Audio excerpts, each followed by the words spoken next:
దేవునికి మహిమ కలుగును గాక. అందరికి ప్రైజ్ వారండి. అందరూ బాగున్నారని నేనైతే నమ్ముతున్నాను. దేవుని యొక్క మహాకృపలో మనం అందరం బాగుంటాము. దేవుడు ఈ సంవత్సరం మనల్ని అందరినీ మంచి ఆరోగ్యాలతో దీర్ఘాశనిచ్చి ఆయన యొక్క జ్ఞానం చేత మనందరినీ నడిపిస్తాడని నేనైతే నమ్ముతున్నాను. నా ప్రతిరోజు ప్రార్థనలు కూడా అదే చేస్తున్నాను. కాబట్టి దేవుడు ఆయన యొక్క కృప నిరంతరం మనకు ఉండును గాక. ఆమేన్. చూడండి, దినం మనము దేవుని వాక్యాన్ని ధ్యానిద్దాము. మత్తయి సువార్త 6వ అధ్యాయాన్ని ధ్యానిద్దాము. ఈ 6వ అధ్యాయంలో 31వ మాట ఉంటది. ఏమి తిందుమా ఏమి త్రాగుదుమా అని చింతించబాకండి. వాటి అలా ఏమి తినాలా ఏమి త్రాగాలా అని చింతించేది అన్యులంట. అన్యులు అంటే దేవునిని ఎరగని వారు, దేవుని శక్తిని తెలియని వాళ్ళు, దేవునిని ఆశ్రయించిన వారిని అన్యులు అంటారు. నిజమైనటువంటి దేవుని ఎవరైతే ఆరాధించలేకపోతున్నారో, ఎవరైతే ఆయన శక్తిని తెలుసుకోలేకపోతున్నారో, ఆయనతో ఎవరైతే నడవలేకపోతున్నారో వాళ్ళను అన్యులు అని అంటారు. కాబట్టి అన్యులు అలా చింతిస్తారు, ఏమి తిందుమా ఏమి త్రాగుదుమా అని. దేవునిని అనుసరించి దేవుని మీద ఆధారపడేటువంటి వాళ్ళు అసలు దేని గురించి చింతపడాల్సిన అవసరమే లేదు. అసలు రేపటి గురించి చింత రేపే చూసుకుంటదంట. దేవుని వాక్యం ఎంత విచిత్రంగా చెప్తుందని చూడండి. రేపటి గురించి రేపు చూసుకుంటదంట. ఈ రోజు మనకు దేవుడు అనుగ్రహించాడు కాబట్టి ఈ రోజు మనం ఏం చేయాలా, మనం ఏం తినాలా అనేది దేవుని యొక్క సంకల్పము.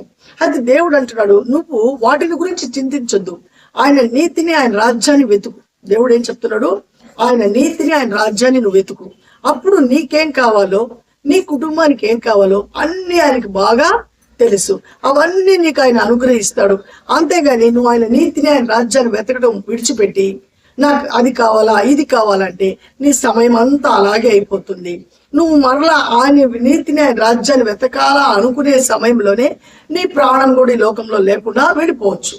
కాబట్టి నువ్వు ప్రాణం ఉండగానే ఫస్ట్ మనం చేయాల్సిన పని దేవునికి లోబడదాము, దేవుడు ఇచ్చినటువంటి ప్రతి ఆజ్ఞని గైకొందాము, ఆజ్ఞ ప్రకారం మనం జీవిస్తాం లోకంలో. అప్పుడు ఆయన మన అవసరతలన్నీ ఆయన తీరుస్తాను అంటున్నాడు. తీర్చుడికి ఆయన సమర్థుడు, ఆయన తీర్చాలా. ఆయన పిల్లలు మనం. ఆయన పని చెప్పినప్పుడు పని చేద్దాం. ఆ పని ఆయన నీతిని ఆయన రాజ్యాన్ని మనం వెతకాలా. ఆ వెతకడం అంటే ఏంటంటే ఆ నీతిలో మనం ఎలా జీవించాలా, ఆయన రాజ్యం అంటే ఎలా ఉంటుంది, ఈ రాజ్య మర్మం అంటే ఏంటి, ఈ రాజ్యంలోకి వెళితే మనకి ఏం జరుగుతుంది, వీటిని గురించి మనం ఆలోచించి వాటి ఏంది మన ధ్యాస ఉంచుకొని మన యొక్క లైఫ్ స్టైల్ అంతా దాని మీదే ఫోకస్ చేసినప్పుడు దేవుడు ఖచ్చితంగా మన జీవితాన్ని ఆయన జ్ఞాపకం చేసుకుంటాడు. మనం ఏదేదో చేయాల్సిన అవసరం లేదు. ఆశీర్వదించువాడు ఆయన, మనల్ని బలపరచువాడు ఆయన, మనల్ని తృప్తిపరచువాడు ఆయన. ఆయన ఎందు నమ్మిక ఉంచినప్పుడు మనకి ఏ కుదువ ఉండనే ఉండదు, ఏ మేలు లేకుండా ఉండనే ఉండదు. ఆయన బిడలు మనం. చూడు, మన దగ్గర పనిచేసేవాళ్ళు మన దగ్గర నమ్మకంగా పనిచేసేటప్పుడే వాళ్ళకి అన్ని ఇవ్వాలా, మనం తినేటివన్నీ ఇవ్వాలా, వాళ్ళకి ఆ చీర ఇవ్వాలా, ఈ చీర ఇవ్వాలా, వాళ్ళకి అది ఇవ్వాలా, వాళ్ళకి ఇంత డబ్బులు ఇవ్వాలా అనేటువంటి ఆలోచన మనం కలిగి ఉంటాం. కొన్ని గంటల నుండి పనిచేసి వెళ్ళిపోతారు వాళ్ళు, అంతే. మనమైతే నిత్యము దేవునితో నడిచేటప్పుడు, మన దివారాత్రులు ఆయన మీద మనం ఆధారపడినప్పుడు, ఆయన కృప కొరకు ఎదురు చూసినప్పుడు మనకేం కావాలో అంటే సాటైనటువంటి వాళ్ళము, సగటు కలిగినటువంటి మనుషులము, లిమిటెడ్ కలిగినటువంటి వాళ్ళం మనమే ఇంత ఆలోచనను మనం కలిగినప్పుడు దేవుడు లిమిట్ లేనివాడు. ఆయన ఎంత గొప్ప దేవుడు అంటే ఆ గొప్పతనానికి మనము ఇంత అని లెక్క కట్టలేము. అలాంటి గొప్ప కలిగిన వాడు, గొప్ప మనసు, గొప్ప కృప కలిగిన వాడు, మహా సమృద్ధి కలిగిన వాడు, దయా దాక్షిణ్య పూర్ణుడు ఆయన. ఆయన దయకు కేర్ ఆఫ్ అడ్రస్ ఎవరంటే దేవుడు మాత్రమే. మన పట్ల ఎల్లప్పుడూ కనికరం కలిగిన వాడు. మనకేం కావాలో ఆయన ఎందుకు ఇవ్వడు, అది మనం ప్రశ్నించుకోవాలి. ఖచ్చితంగా ఆయన ఇస్తాడు. ఆ ఇచ్చినప్పుడు మనం ఏం కలిగి ఉండాలా, ఆయన మీదే మన ధ్యాస ఉంచుకోవాలా. అందుకే ఆయన అన్నమాట, ఏమి తిందుమా ఏమి త్రాగుదు అని టెన్షన్ పడబాకండి. మీకేం కావాలో అవన్నీ ఆయనకి బాగా తెలుసు. చూడండి, మన పిల్లలే ఉన్నారు. మంచుకు ఉదాహరణ, ఉదయం లేసినప్పటి నుంచి మా అమ్మ ఉదయం టిఫిన్ పెడుతుందో లేదో, మధ్యాహ్నం అన్నం పెడుతుందో లేదో, రాత్రికి నాకు అన్నం పెడుతుందో లేదో, నాకు బట్టలు ఇస్తుందో లేదో అని ఆలోచిస్తారా? ఆలోచించని వాళ్ళు ఏం ఆలోచిస్తారంటే, ఇప్పుడు మేము టైంకి స్కూల్కి వెళ్ళాలా, ట్యూషన్కి వెళ్ళాలా, స్కూల్కి వెళ్ళేటప్పుడు ఏమి ఇవ్వాలో, ట్యూషన్కి వెళ్ళేటప్పుడు ఏమి ఇవ్వాలో, ఇంట్లో ఉండేటప్పుడు వాళ్ళకి ఎప్పుడు ఏమి ఇవ్వాలో మనకు అన్నీ తెలుసు. ఎందుకంటే అవన్నీ అమ్మ చూసుకుంటుంది అనేటువంటిది వాళ్ళకి బాగా తెలుసు కాబట్టి వాళ్ళు మాకు అది లేదే ఇది లేదనే చింత ఉండదు. కాకపోతే డిమాండ్లు తెస్తారు వాళ్ళు, మాకు అది కావాలా ఇది కావాలని అడుగుతారు. మనం ఏం చేస్తామంటే ఇవ్వాల్సిన సమయంలో ఇస్తాము, మీరు వాటి గురించి మమ్మల్ని టెన్షన్ పెట్టబాకండి, మీరు టెన్షన్ పడొద్దని మనం బిడ్డలకు బుజ్జగిచ్చి చెప్పినప్పుడు వింటారు. అది దేవుని యొక్క సూత్రం. అంతేకానివ్వండి, మన పిల్లలు అమ్మ అన్నం పెడుతుందో లేదో, ఈ రోజు వండుతుందో లేదో, ఈ రోజు మమ్మల్ని స్కూల్కి పంపించడానికి యూనిఫామ్ ఉందో లేదో అనే ఆలోచనలు ఎక్కడైనా ఏ బిడ్డకైనా ఉంటుందా? ఉండనే ఉండదు. కారణం ఏంటంటే వాళ్ళ అమ్మ అన్ని వాళ్ళ కొరకు అన్ని ఏం చేస్తుంది, ఆమె సిద్ధపరిచి ఉంటుంది అనేటువంటి ఉద్దేశం వాళ్ళకు ఉంది. అమ్మ మీద సంపూర్ణమైన భరోసా ఉంది. అమ్మ మీదే అంత భరోసా ఉన్నప్పుడు సర్వశక్తిమంతుడు, మనల్ని పుట్టించువాడు, మనల్ని పోషించువాడు, ఈ లోకాన్ని విడిచిన వెంటనే ఆయన దగ్గర చేర్చుకునేవాడు.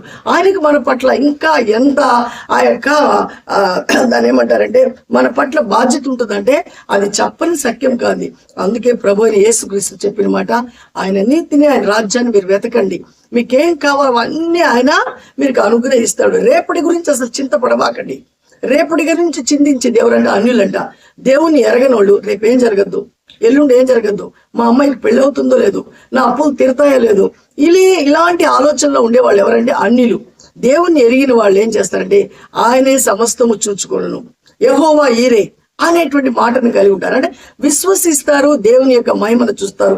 ఎవరైతే విశ్వసిస్తారో వాడు ఏ మాత్రం కలవరమో పడడు. కాబట్టి దేవుణ్ణి వెంబడించేటువంటి మనము, దేవుని మీద ఆధారపడేటువంటి మనము ఎట్టి పరిస్థితుల్లో కలవరం అనేది మన దగ్గరికి రాకూడదు. కేవలం ఆయన నీతిని, ఆయన రాజ్యాన్ని వెతుకుతాము. ఆయన ఇచ్చేటువంటి మహాకృపకు మనం అందరము పాత్రలం అవుతాం. కాబట్టి దేని గురించి చింతపడద్దు, దేని గురించి అధైర్యపడబాకండి. అన్ని విషయాలందు దేవునికి అప్పగించి, మీ చింత యావత్తును ఆయనకి అప్పగించి, మీ గురించి చింతించే దేవుడు ఉన్నాడని విశ్వసించి సమాధానంతో లైఫ్ను మీరు కొనసాగించండి. ఆయన యొక్క మహాకృప మీకు మీ బిడ్డలకు సమృద్ధిగా కలుగును గాక. ప్రార్థిద్దాం. మన వెనుకల్లో దేవుడు మనకి ఇచ్చిన మాటలను దేవుడు దీవించును గాక. ఆమేన్. మహాగణరాజ్యం కలిగిన దేవా, జీవాధిపతి నీ స్తోత్రం నాయన. నీ మహాకృపలో అద్భుతమైన ప్రేమలో నాయన ఈ ఉదయకాలాన్ని బట్టి నీకు వందనాలు, స్తోత్రాలయ్యా. ఇదిగో తండ్రి, దేని గురించి మీరు చింతించొద్దని మాతో మాట్లాడారు. అన్యులు వీటిని గురించి చింతిస్తారు. మీరైతే ఆయన రాజ్యాన్ని, ఆయన నీతిని వెతకండి, అప్పుడు మీకేం కావాలో అన్ని దేవుడు మీకు అనుగ్రహిస్తాడని మీరు మాతో మాట్లాడినందుకు మీకు వందనాలు, స్తోత్రాలయ్యా. అవునయ్య, సంపూర్ణమైన విశ్వాసాన్ని, పరిపూర్ణమైనటువంటి నాయన నీ యందు నమ్మకాన్ని ప్రతి బిడ్డకు మీరు అనుగ్రహించండి. వీడియో చూస్తున్నటువంటి ప్రతి బిడ్డను, ప్రతి కుటుంబాన్ని దర్శించండి. ఏ కుటుంబానికి ఏ అవసరం ఉందో, ఏ అవసరం తీర్చబడాలని ఎదురు చూస్తున్నారో, నిజముగా మీకు ఎవరైతే మొర పెడుతున్నారో, నిజంగా మీ మీద ఎవరైతే ఆనుకున్నారో వారందరికీ కృపలు ఇవ్వండి. ఇంకా నమ్మలేక అపనమ్మకమైన జీవితాన్ని కలిగి ఉన్నారో వాళ్ళందరూ నమ్మకం కలిగే విధంగా ప్రభా మీ వైపు స్థిరపరచుకున్నట్టుకు కృపను అనుగ్రహించండి. ఇదిగో తండ్రి, ప్రతి అవసరం మీరు తీరుస్తున్నందుకు, మీ యందు ఆనందించే మహాస్థితిని ఇస్తున్నందుకు మీకు మేము కృతజ్ఞతాస్తులు మేము చెల్లించుకుంటూ యేసయ్య పరిశుద్ధ నామములో అడిగి బ్రతిమాలు వేడుకుంటున్నాం మా పరమ తండ్రి. ఆమేన్. మరలా మనం కలుసుకునే పర్యంతం ఆయన కాపుదల, భద్రత, క్షేమం మనకు తోడుగా ఉండును గాక. షేర్ చేయండి, లైక్ చేయండి, సబ్స్క్రైబ్ చేయండి. ఇంకా గన మీరు మన రాజ్యం గురించి, దేవుని రాజ్యం గురించి చెప్పకపోతే అందరికి తెలియచేయండి. మీరందరూ పాలిభాగస్తులు అవ్వాలా. మనం అందరం కలిసి దేవుని రాజ్యాన్ని కడదాము, పురిగొల్పబడదాము, ప్రోత్సహించబడదాము, దేవుని యందు ఆనందిస్తాము, విశ్వసిస్తాము, విశ్వసించి సమస్తాన్ని పొందుకుంటాము. మరలా కలుసుకునే పర్యంతం ఆయన కాపుదల, భద్రత, క్షేమం మనందరికీ తోడుగా ఉండును గాక. ఆమేన్. షలోమ్.